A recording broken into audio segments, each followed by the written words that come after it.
about that. Hey, everybody. No, great. This is Dr. Tim Peck here. Surprise. With Allen running for Indiana 8 in U.S. Congress, who just found out that this is a live podcast as I hit live rather than not live.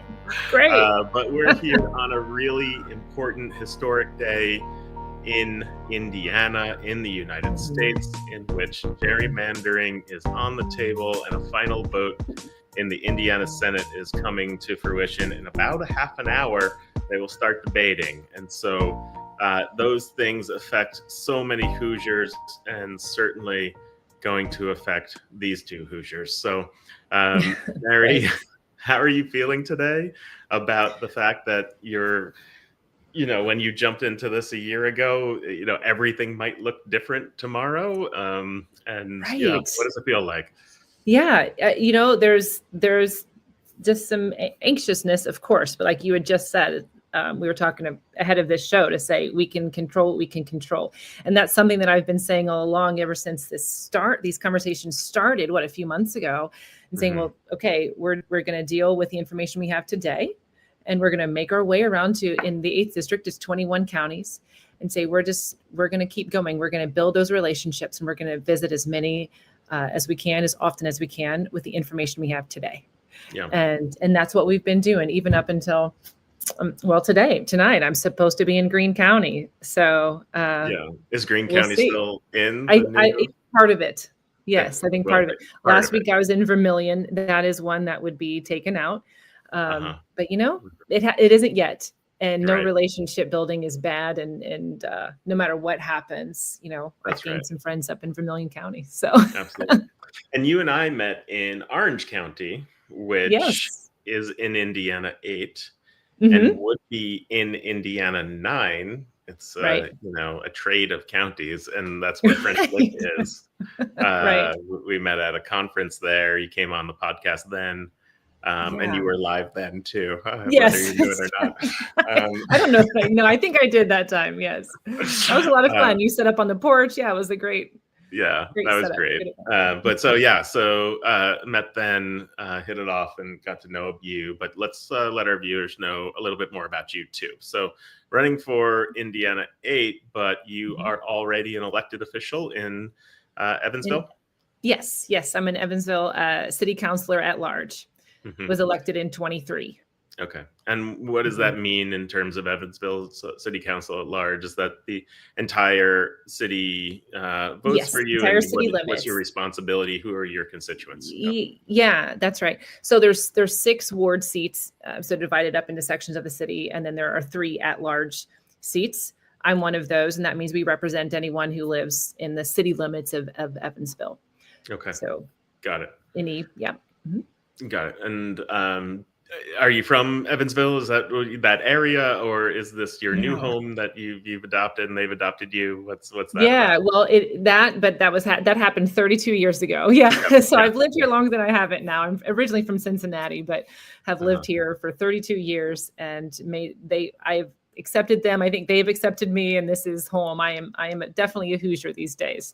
Great. A couple of folks who knew I'm from Cincinnati, they're like, "Well, who are you rooting for? Ohio State or or Indiana?" I'm like, "Come on, I know only one right answer." That's exactly right. That's right, and I mean it. I meant it when I said IU.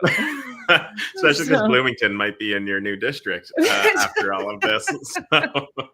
That's exactly right. Yeah, for sure. Watch your tongue for sure. That's right. I'm not stupid. And football's one thing, but especially during basketball season. So watch out. Okay. So, and what do the people of Evansville care about? Why did they, invite you into to be someone that represents them?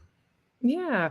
Well, I think municipal elections, they've seen a proven track record in me, and particularly in terms of, community organizing, nonprofit founding. I was a small business owner on Main Street, and so I had developed a lot of relationships. And I think people know, if I say I'm going to do something, I do something, like the whole let your yes be yes, let your no be no type of thing. And just building those relationships. And I think we all want kind of the same things, right? We want public safety, roads, quality parks, quality place. We want to grow our population. We want people to come here and have a home here and be able to thrive here, that type of thing. And honest, and the biggest thing I think people want is to know that you're accessible, to know that they can reach out with an issue, whether you have control of it or not, because there are a lot of things people reach out to us about that I may not have a lot of control over, but I can listen, I can advocate, and try to make inroads where I can. So I think that's important. Okay. And so as you've been traveling Southern Indiana and Southwest Indiana, especially, have you seen differences between the people of Evansville and the other counties that you are seeking to represent? Sure. I mean, it's a big district. It goes all the way up to, like I was saying, Vermilion Fountain Park, so up north of Terre Haute. So it's very rural. I was just with a group of farmers. They were so gracious to get a good group of them together last night in Gibson County to educate me, to listen. I know you're a farmer, right? Or you live on a farm? Yes, I live on a farm. Yep. We have corn and soybeans and goats and chickens and the whole thing. Yep. Yeah. That's corn, soybeans. Yeah, that's exactly that's Indiana, right? So, that's and Indiana. that was all the folks last night. And I don't have a lot of personal experience with that, like you're saying, being from Cincinnati, living in Evansville. But I want to learn, and I want to get to know those folks and what are their pain points and challenges. And so I'm grateful for their willingness to spend time with me, to invite me onto their farms, and to educate me. And as much as possible, I just want to listen and learn. Yeah. So there are definitely differences in those two communities, for sure. Sure. And people want to teach, right? People want to share. I think, and that's part of being in the Midwest. It's part of being a Hoosier. I found the same thing. Not everybody is going to be alike, right? Everybody has their differences in and that's what's great about America, I think, is the fact that we have lots of differing opinions, and those tensions are what push us forward. And I think when we think about gerrymandering, which is really what we should be talking about today, as it's on the minds of so many people, it's this process of kind of shaving off the ways that people might think that are dissonant, that don't really meet the majority in some way. And so you get kind of a uniform way of thinking when you get represented. And I can't think of something more un-American than not having the tensions of various parties. I think about the founding fathers, the guys were a bunch of weirdos, right? They're philosophers and, zealots and people who were, inventors and thought about the world in such a different way, and not in a uniform way, right? You had Jefferson and Hamilton fighting all the way to the grave, and absolutely this tension is what makes us great. And to dilute that down to take that tension away, I don't know how we have an America that is as great as it has been. Yeah, that's not how it's supposed to work. That's exactly right. Yeah, I was listening to someone speak recently, and they were talking about that gridlock that happens sometimes, so it might slow things down when you have opposing views, but coming together and having that civil discourse and compromise and all of those good things. But that means the best things are getting through. When you just have one voice, one opinion, it pushes everything through, even the not so good stuff. So absolutely, we need that. Well, I'm going to bring up this picture here of the old maps and the perhaps new maps. And again, for anyone watching, it's 1:17 Eastern right now, which is another thing to think about, is that you will have as we try. Yes, as you're in Central and I'm in Eastern. 1:17 Eastern and 1:30 Eastern, there will be a debate on the floor of the Senate, and then a vote later today. And I also want to point out, even before we talk about this, the rhetoric has been so sharp from Donald Trump and from Republican leadership about Republicans who might resist this and who already have in the Indiana House. That there's been a lot of people kind of following through with that rhetoric on the ground. And last night, Ed Clare, who represents the New Albany area, who's a Republican and a moderate Republican, had a bomb threat to his home. I hadn't heard of that one. Yeah, Gosh. and we saw on Truth Social last night, Donald Trump kind of going hard at saying he will punish anybody who resists this. And calling Senator Bray out by name. Calling Senator Bray out by name, who's been, very brave to stand up for what he believes in, and many others. So I think I was very hopeful that this wouldn't go through.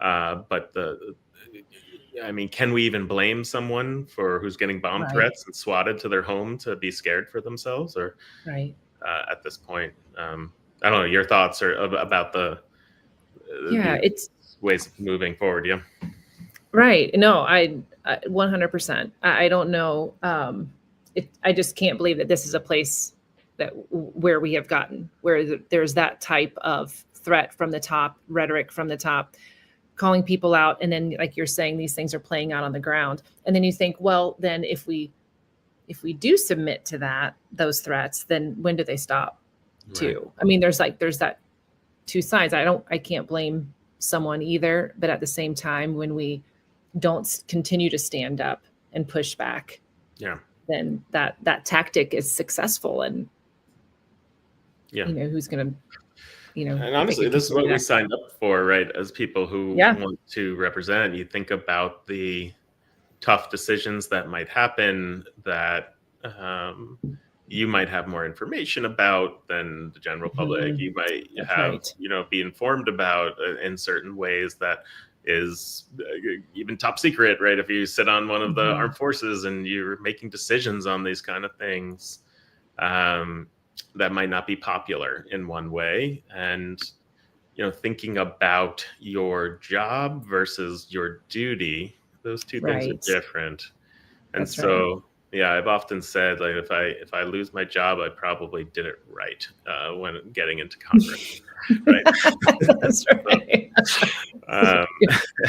Perspective. Yeah. And I think that's the purpose of being a representative, is not to be a career politician, but that's to make sure that you're representing people and what's needed in the moment. So that's right. So making those hard decisions, whether they're there's going to be hard decisions. So here we have the old map and the new map. So for those who are watching, get your glasses out. Yes, thank you. Thanks for pointing that out. They have the Indiana 8, where you're running Indiana 9, where I am running for U.S. Congress. There are 9 districts in Indiana. You can see in the middle, 7 is all of Marion County, which, or most of Marion County, which is Indianapolis itself, represented currently by Andrew Carson.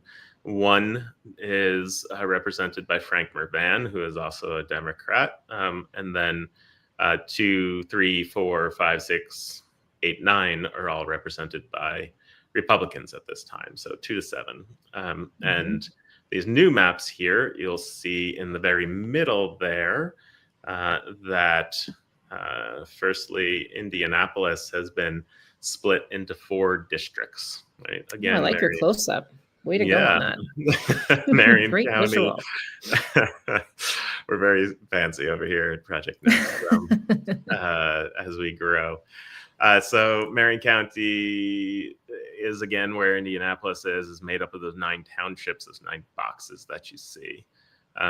Center Township, the one right in the middle, is the central, is where downtown is. the yellow part is where my district would be, which includes on the western side, Speedway, and then the southwestern side, a more rural area where the airport is, where many people have probably been.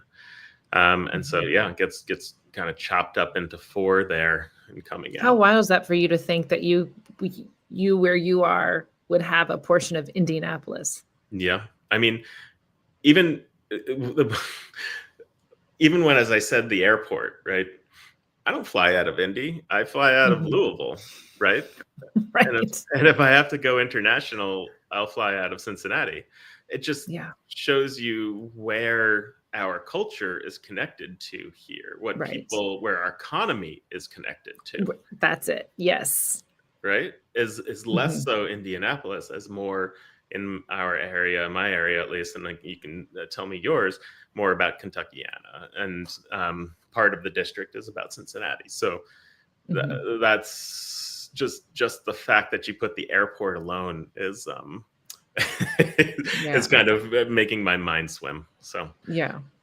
And there's just such different needs and challenges and focuses in Indianapolis versus, a rural Southern Ohio River town, communities of people. But and as we said, the economy and what drives it and what's needed to support that economy, and why you go to Congress in terms of getting services and bringing back money to your district and for what it needs.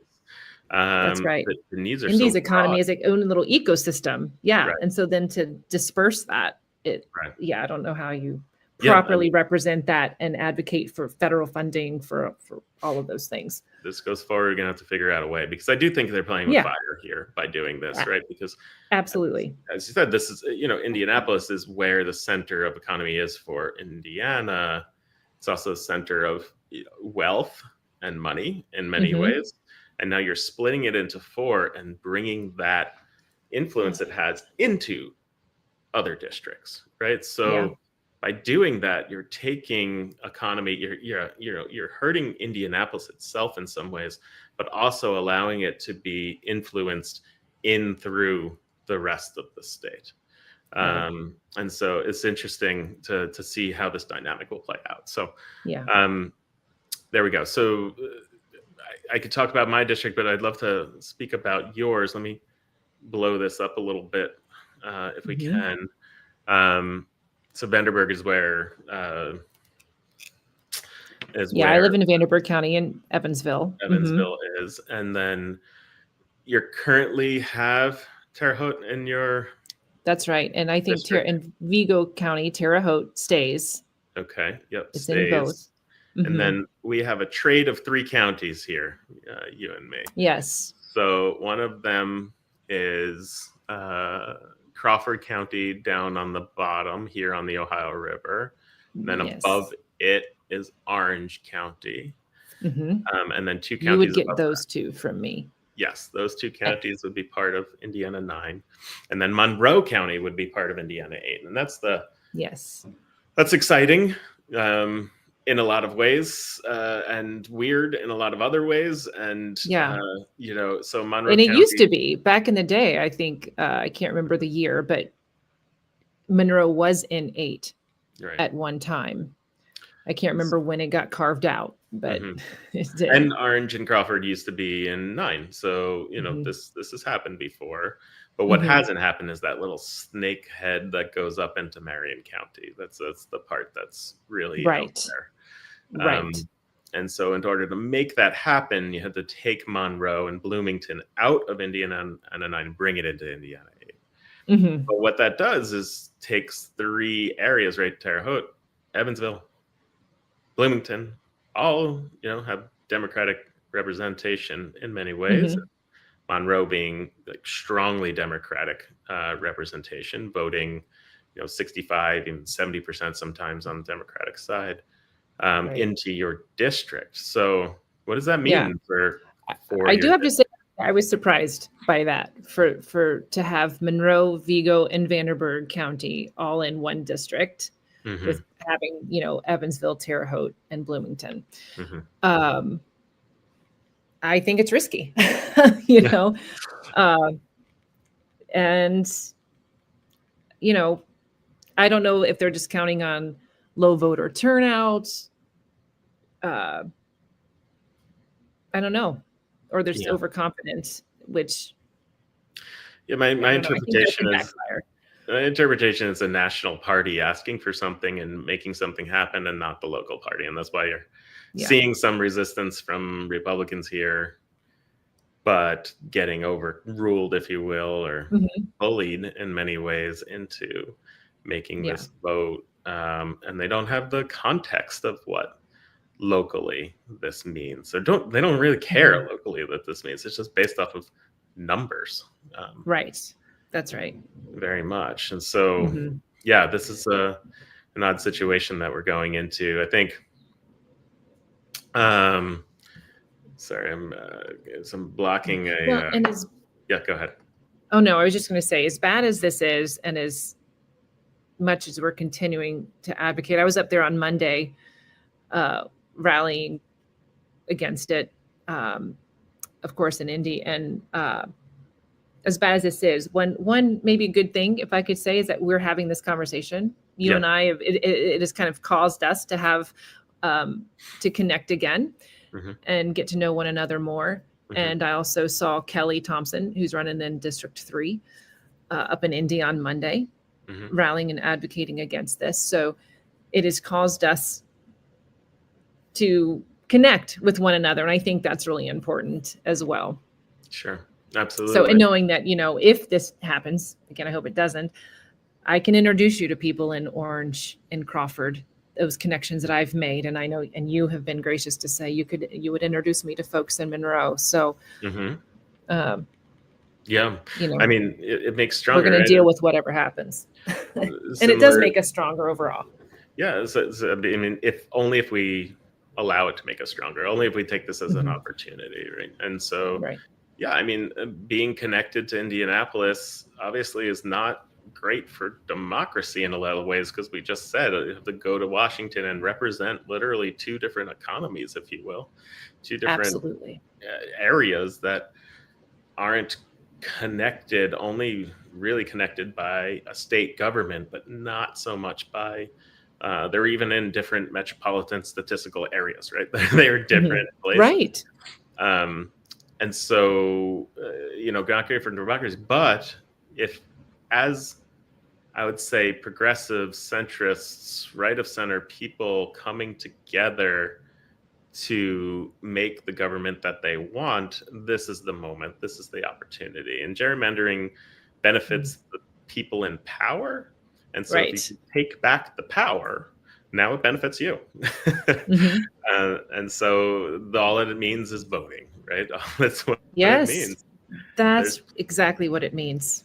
and all of And our we districts become overnight more competitive, yours and Mhm. mine, based off Mhm. pure numbers of what it looked like for the Trump election Right. last year. The pure numbers of what it exactly would be, how much Trump would have won by in our districts is chopped, by a third or so. And so Mhm. it becomes really competitive districts. And so you just need to get people together to make it happen. I think Absolutely. another point is I've been thinking about is, when's the last time the Republicans had to really fight around here? Right. They haven't had to. That's exactly right. Yeah. So, and especially if they're going to have to fight now, but with people who are like, you just cheated. Why would I fight for you? Mhm. How are they going to mobilize people at the doors? How are they going to get, people to open their wallets? How are they going to get people out to the polls? Like, what is their play going to be for motivating people? Mhm. Whereas we're already seeing a surge in volunteers, a surge in people getting involved on the more progressive side. Absolutely. And we're Like, seeing what's happening in elections other places in the country yeah, that have did been you see? very encouraging. Did you see Miami last night? Or so? Yes. Yeah. Or So yeah. Yes. mayor of Miami, Democrat Haven't won been a in the first Democrat in time. like 30 years or something. Over 30 years, there hasn't been a Yeah. Democrat there, right? So, Right. and she won pretty handily. I think she had 60% of the Yeah. vote. So that's a landslide. That's a Yeah. real shift. Yeah. I saw one headline that said a seismic shift in Miami, right? And so that seismic shift we're seeing in a lot of elections. And if you applied that Yes. shift to the old numbers, excuse me, to the new numbers of the new districts, these districts all go blue. So it is playing with fire right now. Yes, absolutely. And I wonder if Absolutely. last night's Miami election at all plays into today and what they're thinking about when they vote. I don't know. I've thought about a lot of things that have happened in the last, week or so to see what would play into their mindset, like the Supreme Court decision from Texas. I was disappointed in. I think I might have even texted you like, oh man, will that empower them to think this isn't going to get tied up in the courts, so maybe we can go ahead and I don't know. Yeah, I've been asked so many times, how do you think this is going to play out?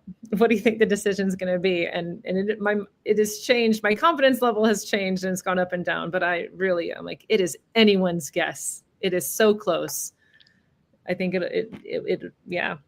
I'll just wait to see, and we'll know by the end of today. Yeah, we will know by the end of today. And it's been disappointing too to see all of which it's not surprising, of course, but the amendments that have been tried to put through and that it just keep getting, denied. Obviously, just the financial transparency asks of this to say who's gonna pay for this and how much is it going to be, right? And there's no transparency in that. Tremendous amount of work for a lot of elected officials who already don't have huge budgets, which the budgets have gotten cut this year to begin with for clerks in the state. Imagine you to be done in a short period of time. Imagine you being the clerk of Marion County and having to organize an election. I wonder if she's up there with the sign right now. I'm sure she is. And the whole staff, right? What? That's right. I mean, you might have people walk out of the office like it's what you're asking them to do. It's it's crazy. The confusion that it's going to create just on so many, just logistically. Right. Yeah. It's a lot. And so to bring me to 5 o'clock today or so, 7 o'clock, whenever the vote comes through, if it comes through as everything's the same, what does that make you feel, and what do you do? That's a really good question. I will celebrate, for sure, that democracy has won, that what is right won the day. Right. I will celebrate that, and we'll just continue with my determination and what we've been doing. We will just continue on the path that we've had and have done. It'll be interesting to be in Greene County tonight and know when we can discuss that and celebrate that maybe together. At this point, like I said, with the new map, I think I have all of Greene County currently, but it's a portion, and I haven't looked closely enough to see where the location I will be tonight, if it's a carved out location or if it's one I'll have. It doesn't matter, but but we'll definely celebrate. And did you ask on the flip side how? Well, yeah. What does it look like on the flip side? If it's 5, 6, 7 tonight, the vote comes through and your district looks different, what do you do?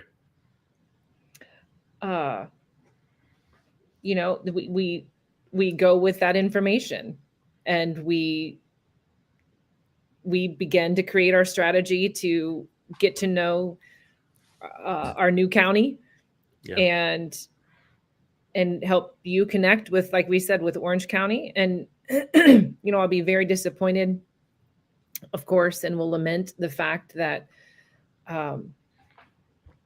Indiana made the wrong decision you know, that it will be a sad day. I know. I think today is what, our 209th anniversary of being a state, and I think that will not be the way to celebrate it. That's not who we want to be known. That's not who we are. It's not Right. what we want to be known for. It's stripping away voices. It will be a sad day as far as democracy goes. But as far as my campaign is concerned, I'll just be all the more motivated. I don't know that I can be more motivated than what I am right now, but it might push it. I think that says it well. You actually just gave me a chill when you say I'll be all the more motivated, because you put words in my mouth of how I feel.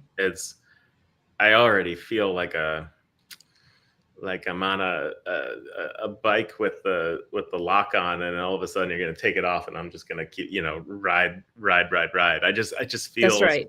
There's like momentum building to this moment of someone trying to cheat, someone trying to take something away and do the obvious wrong thing for the people that we're trying to represent. Like, it couldn't be more obvious. And so I feel extremely motivated to move forward and make things happen. And already in touch with people in Indianapolis, the medical school and the medical complexes up there are all going to be in my district, which seems like a real oversight to do. I shouldn't say it too loud, I guess, because it's, to have a position going up there and being able to speak to all those people and understand their language and be able to represent those people. And the resources that come with that is going to be a boon for the campaign in many ways. Need to then, talk to the people locally here who just got gerrymandered in such a way that they've been, diluted in some ways. They'll feel and give my almost condolences in some way, and listen to people and let them vent a little bit. And then there's the counties that got cut out. I'm going from 18 to 12 with 3 new counties. So you got math. I think it's 9 counties that would be out. And it might even be 10, actually. I think it's 4 new counties. And so with that, you have to reach out to those people too. Like, absolutely, those are relationships I've had for years now and cultivated. And see, how are we going to still work together? What's that relationship look like? Are we going to work across lines? And and you and I have spoken about that a bit too, and you alluded to it. How do you make this be people who are switched over from one to the other, that they can kind of, should they be wearing 2 hats, or should they put their one hat on and go full into it? I don't know what the answer is. Right? I think if nothing else, there's definitely a transition period. For sure. You're right. And I can't imagine having the longevity of relationships that you have built. You've been in this race because you ran last time, right? Yeah. I can't imagine. I've only been in for 5 months, and I feel really close to these people. And I'm, so definitely that transition. And but like you said, even I had the conversation with folks in Vermilion County last week, just to confirm with them that they still wanted me to come. They were putting on an event for me. And I said, I still want to be there, but I understand if you want to wait now that you see the potential new map. And they said, no way. We're Democrats. We want to meet you. We want to connect. We're all going to be in this together. We're fighting for this state as a whole. And so come. And that was my mentality 100%. I was glad to hear it from them. And that's how we will all move forward with this too, for sure. I'll share a story that comes to mind to give people a little bit of an insight into what it's like to run for Congress and what we're talking about, these relationships. It can feel vague what we're saying, like, oh, we have relationships. It's not just working relationships. Like, these become very, close friendships. You sleep on people's couches and in their guest rooms, right? And they put you up to put them in their home office so that you can do work when you're on the road there and eat dinner with their families and meet, and learn so much about them, the people that you're doing work with. I think, I had something happen in my family. It was a tragedy in my family, and it happened very suddenly. And I had a fundraiser that night in a house party in Bloomington. I called them and said, there's no way I can come tonight. And they said, "Oh, that's okay. We'll have it anyway." I'm like, "When are you going to have it anyway?" And the president of the IU Democrats went and spoke on my behalf. Sarah Blessing went, who and ran for state house, went and spoke on my behalf. And there were 50 people that were there, and probably the fundraiser went better without me there than there. And like, that's what I mean. It's you have these people, just everybody pulling for one another, dropping what they need to when you're asked to pick one another up. And so absolutely, these relationships become very very strong. Extended family. They do. You're exactly right. I'm glad you said that. I often, and I'm in my office now, so I don't have them on me, but whenever I go to events or go out, I've like gathered these like mementos. I don't know. And I always keep them with me because they're things people have given me, like a little bracelet that said frog on it. And it was like, it means fully relying on God. And I want you to keep this with you. And you're traveling around. And she gave me her story behind it and why she had originally gotten it and gave it to me. And there's a little painted foot rock, and she, on the back of it, it says, "Take small steps, it'll get you there," whatever. And I keep that with me, and they're just the most encouraging, meaningful things that I literally get to carry around, something to remind me of those people and stories and connections. It is so meaningful. Yeah. So yeah, I'm glad you said that. And when it gets to be the summer, you're just getting into this. I mean, you've been in for a little bit, but when the summer comes and it really heats up, both in weather and in schedule, and into the fall, you're doing, if you're doing a 12-hour day, that means that's your break day, right? Right. Days go 14, 16, 18 hours long. Sometimes even more, and with driving in the car and windshield time, as they call it. And it's you're out there working hard and meeting so many people, hearing so many stories. And I've done that in all those counties that we're going to lose from this district, and I don't want to. I never want to lose those stories. I never want to lose those relationships. And on a personal level, I don't want to lose those connections. I don't want to stop calling and texting those people because they're not in my district anymore, right? That's right. It's not a transactional relationship anymore, right? Like, it's not, I'll give you some of my time, so you give me your vote. Give me your vote. Right. It becomes so much deeper than that. And absolutely. Yeah. I don't want to lose those, and I hope we can keep them as we move forward. Yeah. Me too. Yeah. And either way, I think we can, but but you're right.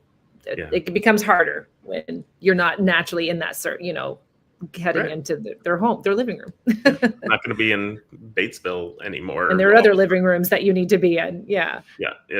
Exactly. You got to be in other people's living rooms and new counties' living rooms and understand it. Yeah.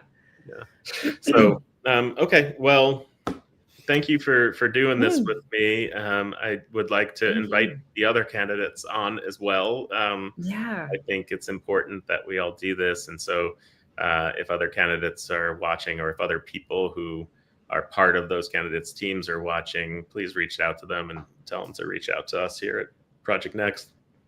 Yes. And let's do more of these, and especially as we regroup after this, whichever way it goes. Yeah. We'll text tonight, I'm sure. Yes, I'm sure.